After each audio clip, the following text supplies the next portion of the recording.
Good morning students. और आप लोग कैसे हैं? उम्मीद है आप लोग अच्छे होंगे। तो आज हम लोगों का ये लेक्चर नंबर 3 है। चैप्टर कौन सा है? ऑप्टिकल रे एंड ऑप्टिकल इंस्ट्रूमेंट। तो लेक्चर 1 में हम लोगों ने क्या देखा? लेक्चर 1 का summary. Number 1, speed of light in vacuum कितना होता है? 3.0 into 10⁸ metre per second. Number 2, Snell's law हम लोगों ने देखा क्या? Relative refractive index of second medium with respect to first medium is written as 1n2 equal to sine I upon sine R. ये दो रिजल्ट हम लोगों ने लेक्चर 1 में देखा था। ये रिफ्रैक्शन क्या होता है और रिफ्रैक्शन के टू लॉज में स्नेल्स लॉ ये हमारा इंपॉर्टेंट था। 1n2 equal to sine I upon sine r. I is the angle of incidence और r is the angle of refraction. तो एंगल ऑफ इंसिडेंस और एंगल ऑफ रिफ्रैक्शन अगर पता है तो हम क्या कर सकते हैं? ये 1n2, तो लाइट जो है अगर फर्स्ट मीडियम से सेकेंड मीडियम में जाए उस केस में ये फार्मूला होता है। This is surface separating two medium, medium 1, medium 2। और यहाँ पॉइंट ऑफ इंसिडेंट पे हमने क्या किया? एक परपेंडिकुलर ड्रा कर दिया, point O. Point O is known as point of incident और S1 is the surface separating two media, media 1, medium 2। और ये है इंसिडेंट रे और ये एंगल आई। इंसिडेंट रे को हमने इस प्रकार से शो कर दिया। और ये अगर ये हमारा रेयर मीडियम है और ये हमारा डेंसर मीडियम है तो कहाँ चली गई? Bends towards the normal. ये नॉर्मल के लंब बेंड हो गई। तो ये रिफ्रैक्टेड रे और नॉर्मल के बीच के एंगल को हम लोगों ने सिंबल आर से डिनोट किया था। इस सिंबल से आर से। और angle between incident ray and normal is denoted as I. तो ये लेक्चर नंबर 1 में हम सबने कवर किया। लेक्चर नंबर 2 में हम सबने देखा, क्या देखा? Absolute refractive index. Absolute refractive index. इसमें तो हम लोगों ने रिलेटिव रिफ्रैक्टिव इंडेक्स देखा था। एब्सोल्यूट रिफ्रैक्टिव इंडेक्स क्या होता है कि जब यही इंसिडेंट रे एयर से किसी मीडियम में जाएगी उस केस में इस साइन आई और साइन आर के रेशियो को क्या कहते हैं? Absolute refractive index. और सिंबल एन से हम लोगों ने डिनोट किया था। और एन को ही क्या कहते हैं कि अगर इसका सेकेंड सिंबल इस्तेमाल करें तो क्या लिखेंगे? A N. और मीडियम, अगर मीडियम के लिए हम क्या इस्तेमाल कर लें? Small M.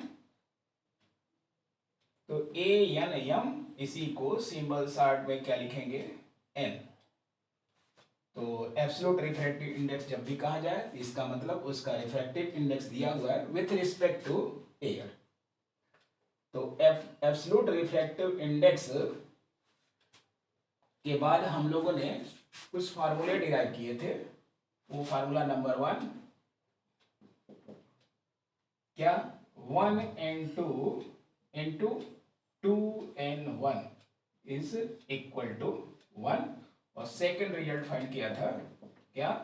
1n2 into 2n3 into 3n1 is equal to 1।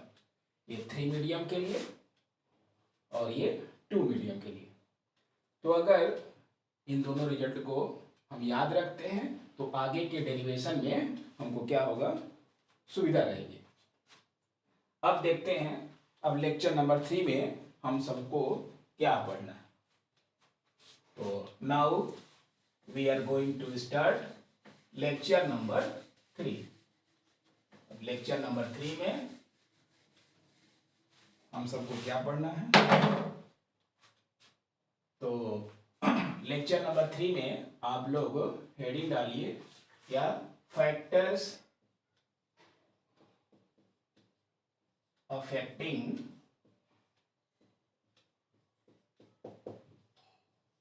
Refractive index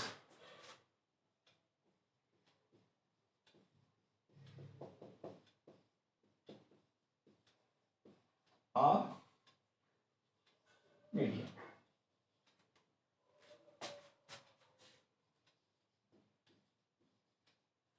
वो कौन कौन से फैक्टर हैं जो कि मीडियम के रिफ्रैक्टिव इंडेक्स को क्या करते हैं, इफेक्ट डालते हैं। तो इसको याद करने के लिए हमें एक गुरु मंत्र याद करना पड़ेगा। ये गुरु मंत्र क्या है उसको देख लीजिए। गुरु मंत्र कैसे याद रखेंगे, तो मान लीजिए किसी के पास जो है वो विकेट रखा हुआ है और वो उसको नहीं पता है, तो क्या बोलेगा, नहीं पता तुम्हारा विकेट, नहीं पता तुम्हारा विकेट। कैसे, एन नहीं पता तुम्हारा विकेट, तुम्हारा विकेट हमको नहीं पता, कहाँ रखे हो ये नहीं पता। तो इस मंत्र के द्वारा हम इसके इफेक्ट को याद कर सकते हैं। नंबर फर्स्ट एन से स्टार्ट होगा, नंबर सेकंड पी से स्टार्ट होगा, नंबर 3 वो किससे स्टार्ट होगा, टी से, और नंबर 4 ये एन क्या है, ये तो याद करने का मंत्र हुआ। अब हम कैसे बताएंगे कि कौन कौन फैक्टर हैं जो किसी मीडियम के रिफ्रैक्टिव इंडेक्स को क्या करते हैं, प्रभावित करते हैं, इफेक्ट डालते हैं। तो एन का मतलब है नेचर ऑफ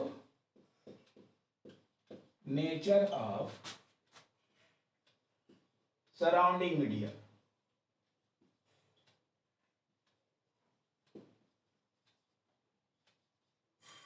सराउंडिंग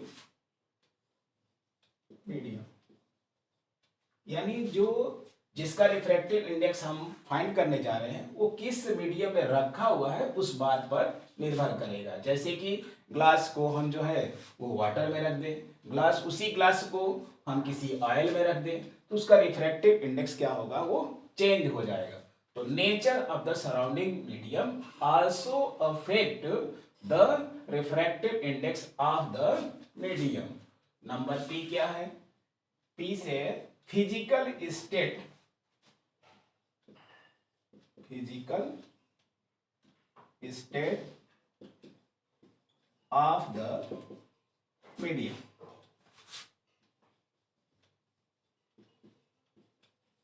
तो जो सिंबल पी लिखा हुआ है इसका मतलब मीडियम का फिजिकल स्टेट भी क्या उसके रिफ्रैक्टिव इंडेक्स को अफेक्ट करता है। फिजिकल स्टेट मतलब हमारी आंख को जो उसका स्टेट दिख रहा है वो लिक्विड स्टेट में है कि सॉलिड स्टेट में है, तो इसके स्टेट पर भी क्या करेगा, वो रिफ्रैक्टिव इंडेक्स डिपेंड करेगा। अब है number temperature of the medium. T से क्या हो गया, temperature of the medium.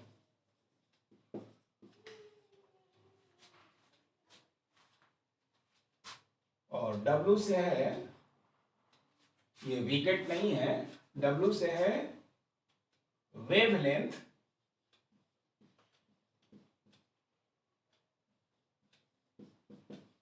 Of the light,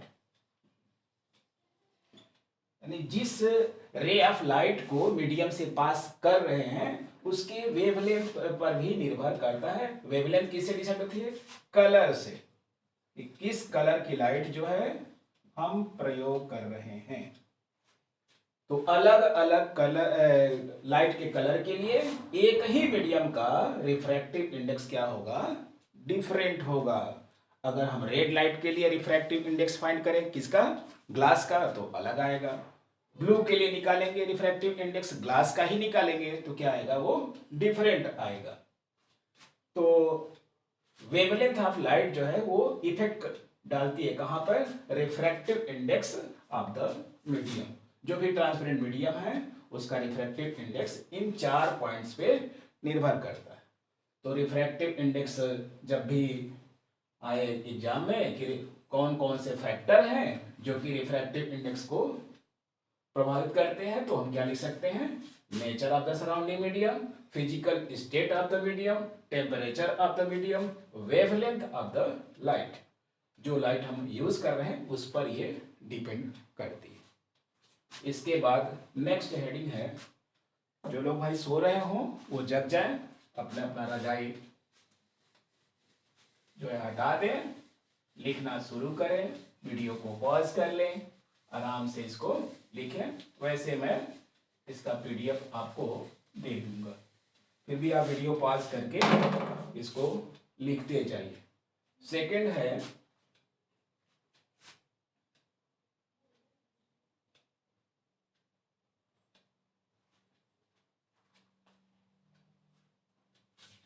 refraction of light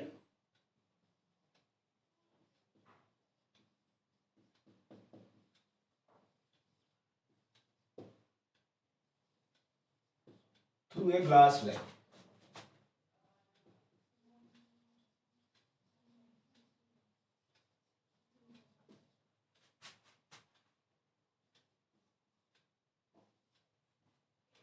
एक ग्लास स्लैब लेंगे और देखेंगे कि उसमें रिफ्रैक्शन कैसे हो रहा है।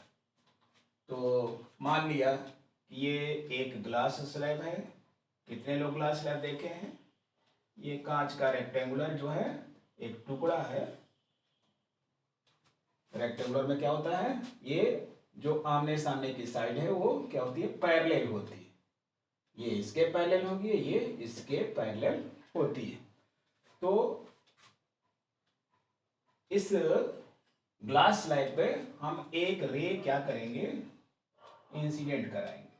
तो पहले हम पॉइंट ऑफ इंसिडेंट पर एक नॉर्मल ड्रा कर लिया और यहां से इस पॉइंट पर ये रे को ड्रा कर लिया। तो ये हमारा क्या है, ये ग्लास है, ये हमारा एयर है और ये क्या है, एयर है। तो यहां से रे जब गिरेगी तो क्या होगा, ये एंगल ऑफ इंसिडेंट यहाँ पे आ जाएगा और यहाँ से रिफ्रैक्टेड होकर के बेंड्स टुवर्ड्स नॉर्मल।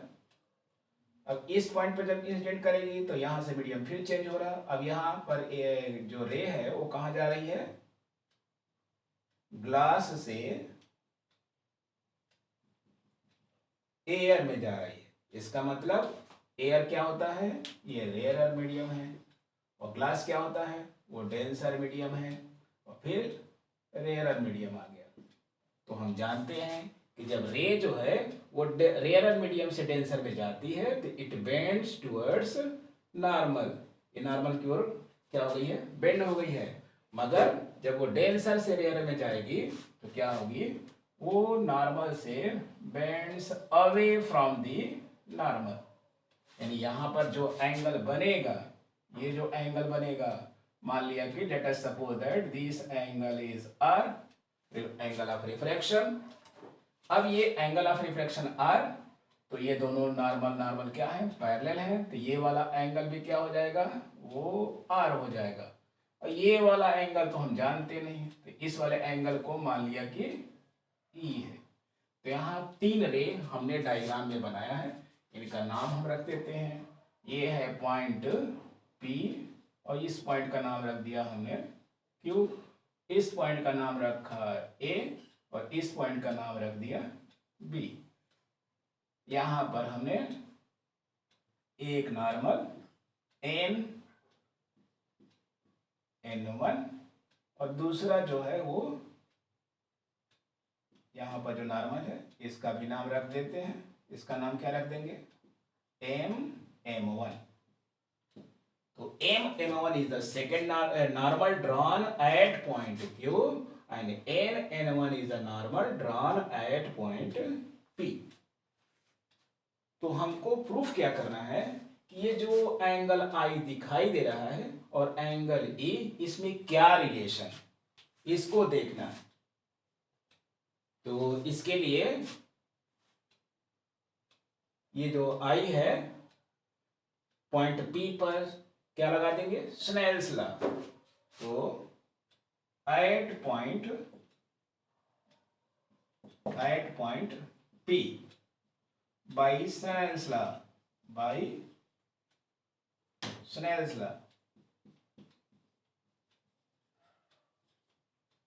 क्या मिलेगा? तो यहां पर रे कैसे जा रही है? एयर से ग्लास में। तो क्या लिखेंगे? एयर ANG इक्वल टू, अब देखो एंगल ऑफ इंसिडेंट क्या है? I, तो लिखेंगे sine I upon angle of refraction कितना है? Sine R। This is equation number 1। तो ये स्नेल्स लॉ किस पॉइंट पर लगाए हैं? इस पॉइंट P पे। किस पॉइंट पर लगा हुआ है? पॉइंट P पे। और ये कौन सा पॉइंट है? Point Q। तो at point P by Snell's law क्या हम लिख सकते हैं? ANG equal to sine I upon sine R। And point at point Q by Snell's law क्या लिख सकते हैं? By Snell's law. अब देखिए यहां पर रे कैसे जा रही है? Ray is going from glass to air. तो क्या लिखेंगे? GNA। जहां से जाएगी? यहां ग्लास से एयर में जा रही है। कैसे जा रही है? ग्लास से एयर में। और यहां कैसे आ रही है? एयर से ग्लास में। तो देखिए यहां जब एयर से ग्लास में आई तो हमने ANG लिखा। जब ग्लास से एयर में जाएगी तो हम क्या फार्मूला बनेगा? क्योंकि हमारा जो फार्मूला होता है स्नेल्स लॉ में कि फर्स्ट मीडियम से सेकंड मीडियम में जाती है तो 1 and 2 लिखते हैं। तो यहाँ पर कहाँ जा रही है? ग्लास से एयर। तो हम क्या लिखेंगे? GNA। तो फर्स्ट मीडियम में जो एंगल फॉर्म होता है उस एंगल को क्या कहते हैं? Angle of incident. तो एंगल ऑफ इंसिडेंट जो भी है क्या दिखाई दे रहा है डायग्राम में? साइन। और एंगल ऑफ इंसिडेंस क्या दिखाई दे रहा है? R। ऐसा ना समझिएगा कि ये R जो है एंगल ऑफ रिफ्रैक्शन है। ये पॉइंट Q के लिए क्या है? एंगल ऑफ इंसिडेंस है। तो हमने I की जगह पर क्या रख दिया? R। और एंगल ऑफ रिफ्रैक्शन क्या है? एंगल ऑफ रिफ्रैक्शन ये पॉइंट Q के लिए एंगल ऑफ रिफ्रैक्शन कितना है? E। This is equation number 2। अब इन तीन रे का नाम है रे। AP is called incident ray. Ray PQ is called refracted ray. And ray QB is called emergent ray. तो डायग्राम में लिख लीजिए इन फिगर AP क्या है? AP is called incident ray.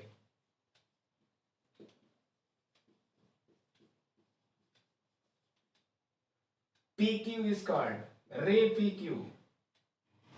रे PQ को क्या कहेंगे? रिफ्रैक्टेड रे।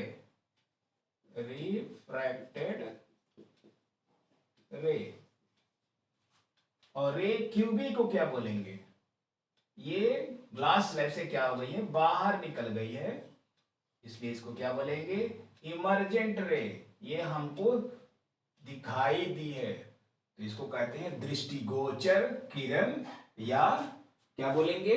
इमर्जेंट रे। इंग्लिश में आप लोग इंग्लिश के स्टूडेंट हैं तो आप लोग इसको समझिए। तो क्या लिखेंगे इसको? इमर्जेंट रे। इमर्जेंट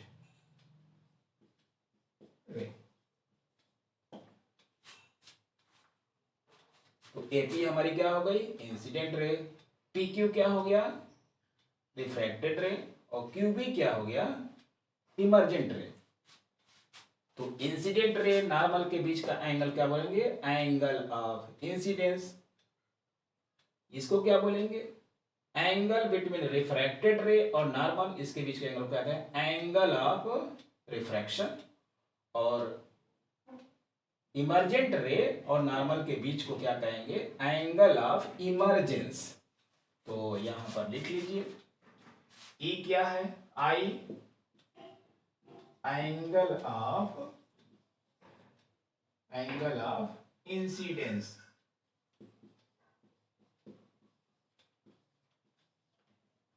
आर क्या है?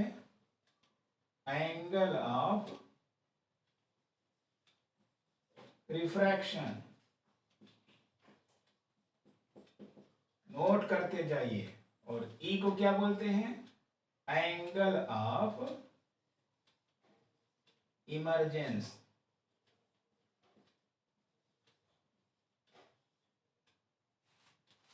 तो अगर ये तीनों एंगल पता है, angle i, angle r, angle e, ठीक है,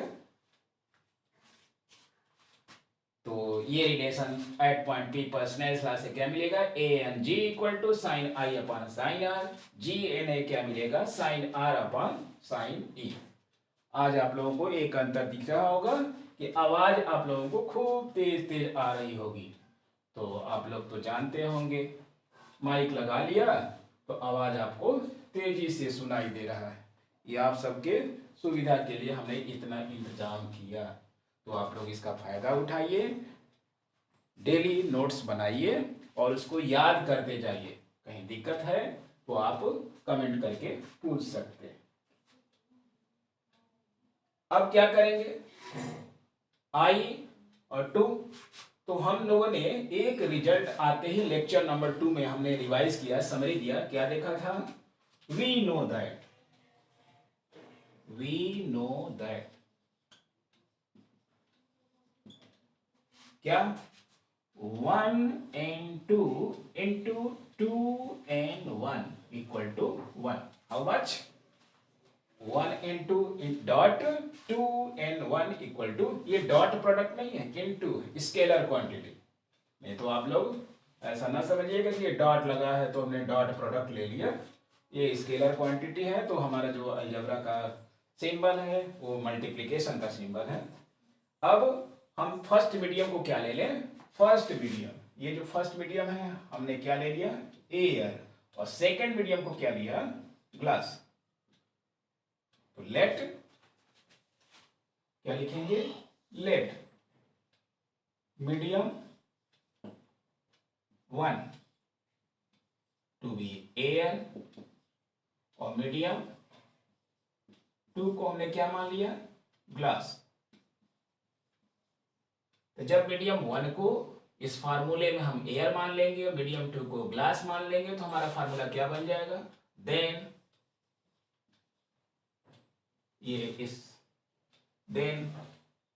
ये formula number 3, then by 3 we can right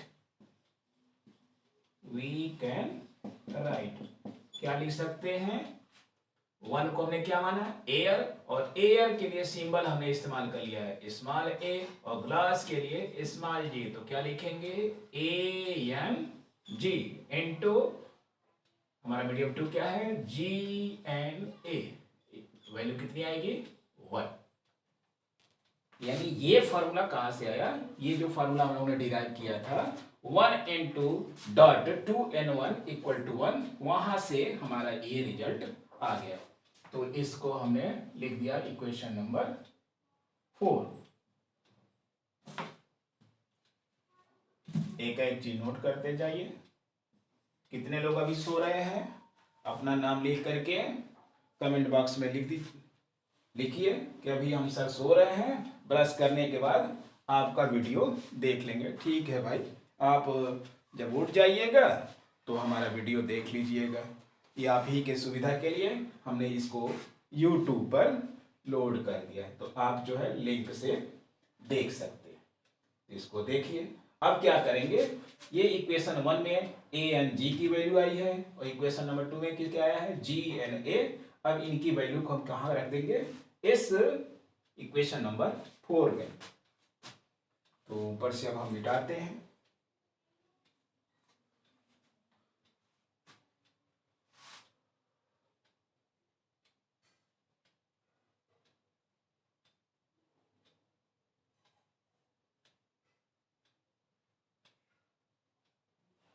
इसको यहाँ से मैं ये मिटा देता हूँ, अभी इसकी जरूरत पड़ेगी, इसलिए मैं ये बीच का रास्ता खाली कर रहा हूँ।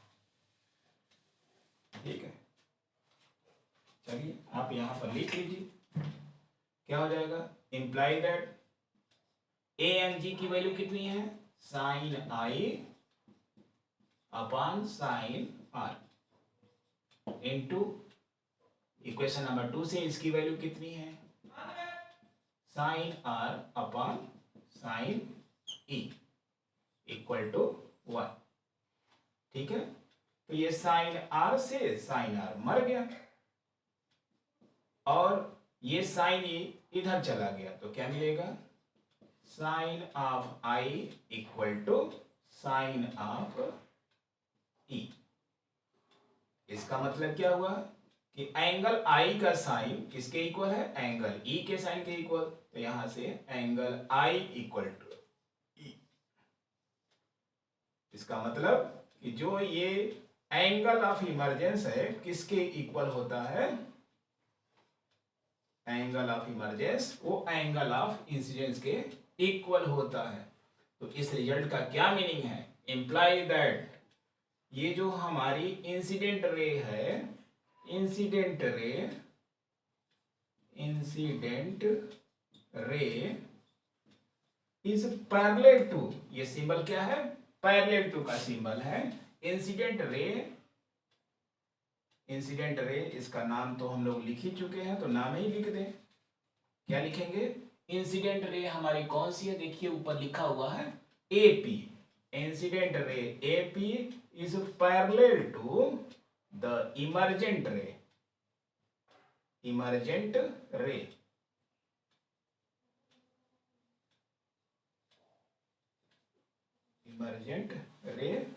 थोड़ा लिखने में दिक्कत हो रही है, आप लोग समझ लीजिएगा आवाज से। इमर्जेंट रे कौन सी है, क्यूबी। तो जब भी ये हमारा एंगल ऑफ इमर्जेंस आई के इक्वल हो जाएगा, तो ये कैसे हम जानते हैं कि ये पैरेलल हो गया, क्योंकि दो लाइन जब पैरेलल होती हैं तो क्या होता है, इनका ये वाला जो एंगल होता है वो इक्वल होता है। कौन सा एंगल, ये जो एंगल दिखाई दे रहा है ना, ये एंगल इक्वल हो जाता है। तो जब अल्टरनेट एंगल इक्वल हो गए तो दोनों रे क्या हो गई, पैरेलल हो गई। और एक और कंडीशन होता है कि सिर से सिर लड़ाने वाले, जिसको क्या कहते हैं, vertically opposite angles are equal. तो यहां पर देख सकते हैं कि अगर ये लाइन है और इस पे दूसरी लाइन कट करे, तो ये जो तुम्हारे सिर से सिर लड़ाने वाले हैं वर्टिकली अपोजिट एंगल, ये क्या होते हैं, आपस में इक्वल होते हैं। और अल्टरनेट एंगल भी क्या होते हैं, आपस में इक्वल होते हैं। तो ऑप्टिक्स में कुछ ज्योमेट्री का रिजल्ट हम लोग यूज करेंगे, उसको आपको जानना चाहिए। विशेष रूप से ये दो रिजल्ट जरूरी होते हैं, क्या कि alternate angles are equal and vertically opposite angle ये इसके इक्वल होगा, और एक अपोजिट एंगल ये भी है, ये भी एंगल क्या होगा, आपस में इक्वल होगा। ये वाला इसके इक्वल और ये वाले इसके इक्वल, ऐसा नहीं है कि ये वाला इसके इक्वल हो जाएगा, ये वर्टिकली अपोजिट एंगल क्या होंगे, आपस में इक्वल होते हैं। ये ज्योमेट्री के रिजल्ट याद रखिए, इसको हमको प्रूव नहीं करना है। तो इसी रिजल्ट का ध्यान रखते हुए, जैसे ये रिजल्ट हमारा आया क्या, I इक्वल टू E, तो हमने क्या बोल दिया, incident ray AP is parallel to emergent ray QB, यानी इमर्जेंट रे और incident ray both are parallel to each other. तो एग्जाम में दो तरह से प्रश्न पूछा जा सकता है, prove that when a ray of light incident on a glass slab, then prove that angle of incidence is equal to the angle of emergence. और कभी कभी ऑब्जेक्टिव क्वेश्चन भी पूछ लिया जाता है कि अगर 30 डिग्री पर जो है 30 डिग्री के एंगल पर कोई रे इंसिडेंट हो रही है तो what will be the angle of emergence. तो याद रखिए 30, तो इमरजेंस एंगल क्या होगा, वो भी 30 डिग्री होगा। नहीं तो पता चला कि आप कैलकुलेट करने लगे। तो इस रिजल्ट को एज ए रिजल्ट क्या याद रखेंगे कि ये ग्लास स्लैब पे अगर कोई रे इंसिडेंट हो रही है तो जितने एंगल पर वो इंसिडेंट होगी उतने ही एंगल पर क्या होगी, इमर्ज होगी। दोनों एंगल क्या होते हैं, सेम होते हैं। तो इसमें दो क्वेश्चन बनेंगे। पहला क्वेश्चन क्या बनेगा, prove that when a ray of light incident on a glass slab prove that angle of incidence is equal to the angle of emergence. Second question क्या पूछा जाएगा कि prove that when a ray of light incident on a glass slab then prove that incident ray and emergent ray will be parallel। तो दोनों के case में अगर parallel आएगा तो यहां तक लिखेंगे और केवल पूछेगा कि angle of emergency is equal to angle of incident तो यहां तक इसको हम लोग लिख लेंगे। तो एक सेकंड मेथड हम लोग प्रूव कर सकते हैं जो रिजल्ट हम लोगों ने लेक्चर 2 में कंसीडर किया था, उसको भी हम लोग देख लेते हैं। उसके बाद आज का ये लेक्चर नंबर 3 यहीं पे समाप्त हो जाएगा। उसको एक अल्टरनेट मेथड हम देने जा रहे हैं, कैसे इस रिजल्ट को प्रूव करेंगे, जो कि यहाँ पर ये फार्मूला नंबर 4 हमने लिखा था, इसका अल्टरनेट मेथड बहुत ही इजी है। वो आपको लगेगा कि सर जीसी को आप पहले दे दिए होते, कोई बात नहीं, आपको दोनों आना चाहिए।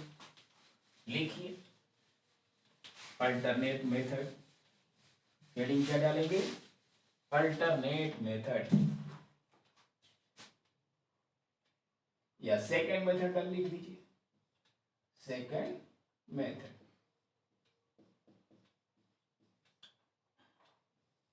ये हो चुका है। हम सेकंड मेथड किसका प्रूफ दे रहे हैं, प्रूव दैट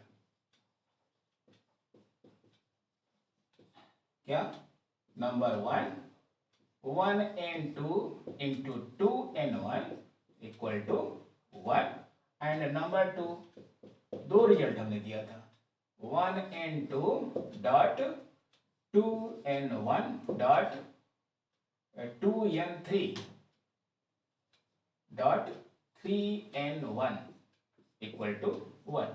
तो बहुत ही आसान है, तो आपको अगर ये लगे तो इसी से आप प्रूफ कर दीजिए। नंबर प्रूफ लिख लिया किसके, number first. Since we know that, क्या वी नो दैट, अगर नहीं भी जानते हैं तो क्या लिखेंगे, वी नो दैट क्या 1n2 is written as absolute refractive index of second medium is written as n2 and 1 को क्या लिखेंगे n1। This is equation number 1 and 2n1 को क्या लिखेंगे, 2n1 is written as refractive index किसका, absolute refractive index of first medium upon absolute refractive index of second medium। Now we have to obtain product of this result। तो क्या करेंगे, multiplying 1 and 2 we get 1 and 2 multiply 2n1 क्या result मिलेगा, right में लिखिए n2 upon n1 multiply n1 upon n2। n1 से n1 मर गया, n2 से n2 मर गया, रिजल्ट क्या आया 1। इसको क्या लिखेंगे, प्रूव्ड।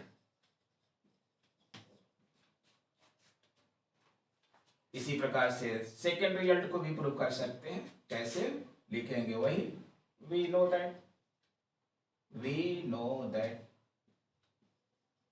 नहीं भी जानते हैं तो क्या लिखेंगे, वी नो दैट। अभी तो नहीं जानते हैं, जब आप भी पढ़ लेंगे तो पढ़ने के बाद ही तो एग्जाम देने जाते हैं, तो वहां क्या लिखेंगे, we know that.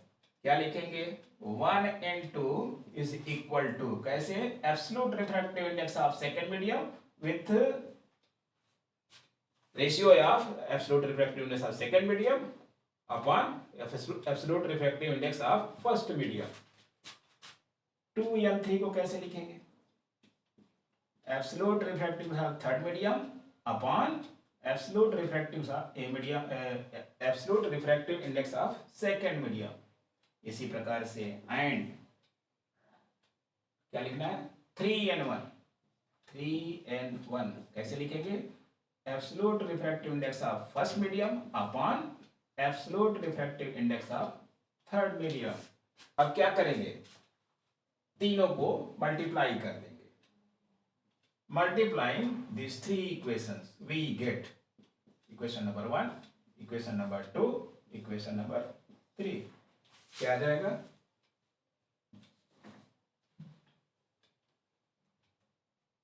Multiplying equation 1, 2 and 3 we get क्या आएगा 1n2 dot 2n3 dot 3n1। अब इनके रिजल्ट को लिखिए। लेफ्ट साइड को लेफ्ट साइड से मल्टीप्लाई कर दिया, राइट साइड में क्या है n2 upon n1 multiply n3 upon n2 multiply n1 upon n3। n3 से n3 मर गया, n1 से n1 ये भी मर गया, n2 से n2 ये भी मर गया। रिजल्ट कितना मिला 1। ये तो प्रूफ कर रहा था, अब क्या लिख देंगे रिजल्ट प्रूफ। और इसी के साथ हमारा ये लेक्चर नंबर 3 यहीं पे समाप्त होता है। Thank you.